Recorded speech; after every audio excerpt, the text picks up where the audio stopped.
సందులలో గోవిందుడిలా అందరిలో పాలను పంచటి పాలకుడైనాడు, పాపాలను తుచిటి ఎలికైనాడు. గోపాలపుర సందులలో గోవిందుడిలా అందరిలో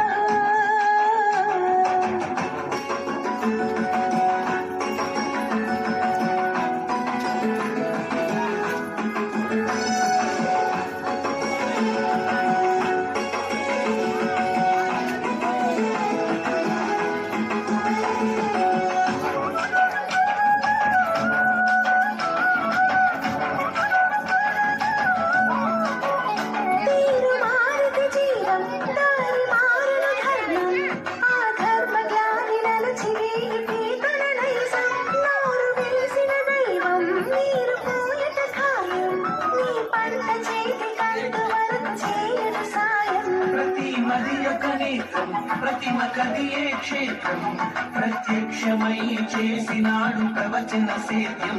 అంతరాత్మల రూపం గర్భగుడికే దీపం అవతరించి అగ్ని వేసినాడు చేసి ప్రబోధం.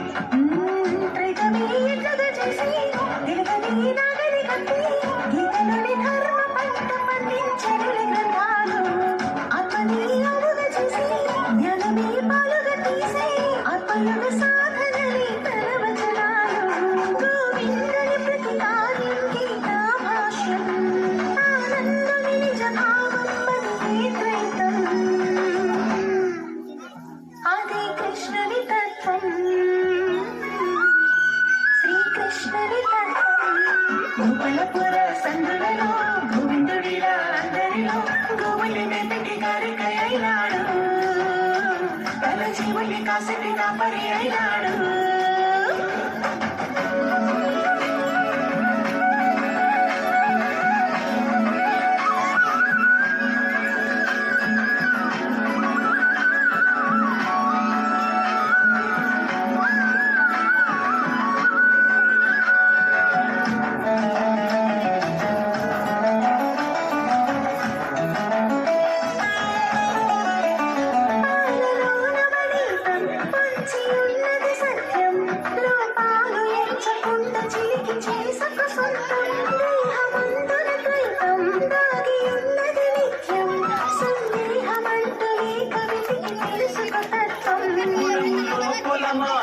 శరునికే కొలమానం ఆ కులములోని కలుపు ఏరి వేయుట జ్ఞానం.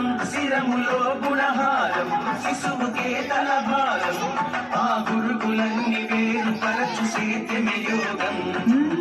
మనసులో విత్తనమేసి బుద్ధిలో వృక్షము పెంచి జీవికే కర్మ ఫలముల పెంచే విజ్ఞానులు అహ్మదీ గట్టిని వేసి అశ్రద్ధను అడ్డుగా చేసి అనుభవ సాగరాల నుంచి కలిపి మనసంతా మధ్యమను నింపి హృదయ గురు రూపంతో చేసి పోవడం అదే గీతాసారం,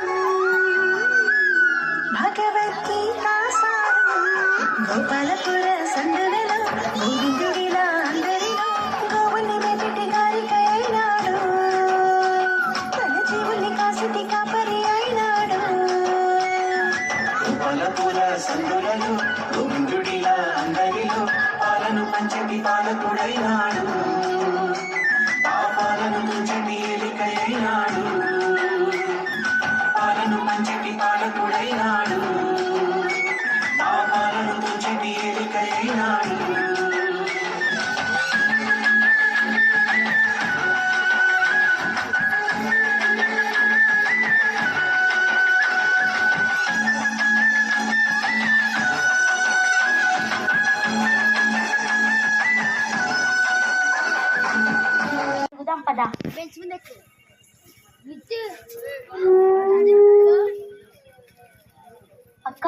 కృష్ణుడు ప్రతిమ ఎందుకు పెట్టారు?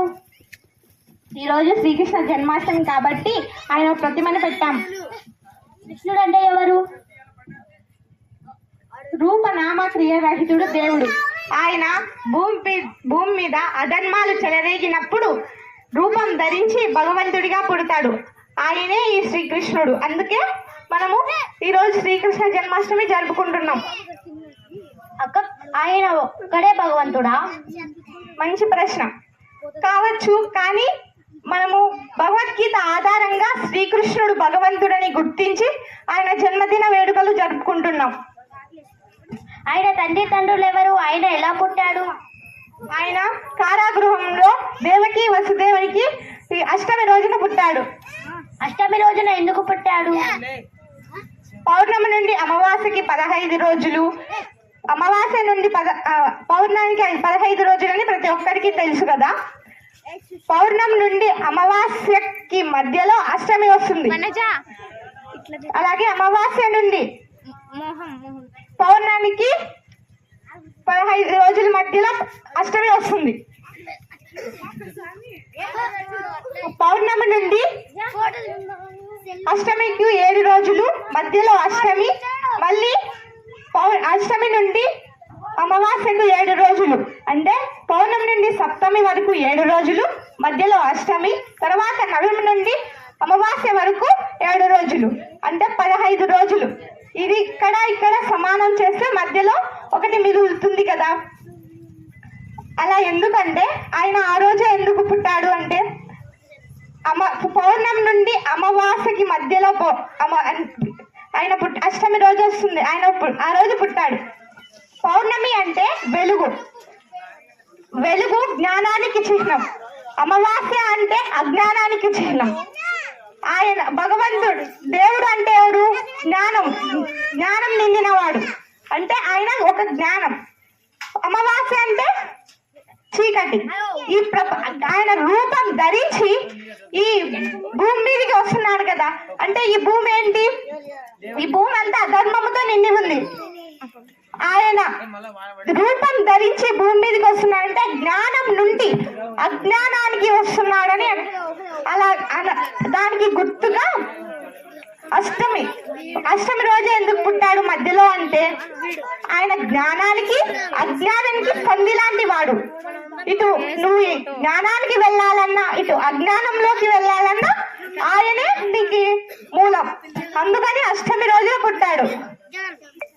పౌర్ణమి నుంచి అమావాస్యకు వచ్చే అష్టమి రోజున ఎందుకు పుట్టాడు? ముందే చెప్పాను కదా, ఆయన ఒక జ్ఞానం. దేవుడు అంటే జ్ఞానం. ఆయన ఈ భూమి మీద అజ్ఞానంతో నిండిన అంధకారంలోకి వస్తున్నాడు. కావున ఆయన పౌర్ణమి నుండి అమావాస్యకు వచ్చే అష్టమి రోజునే పుట్టాడు. ఈ పండుగలో ఇంత గొప్ప విషయాలు దాగి ఉన్నాయా? ఈ విషయాలు చెప్పినందుకు ధన్యవాదాలు.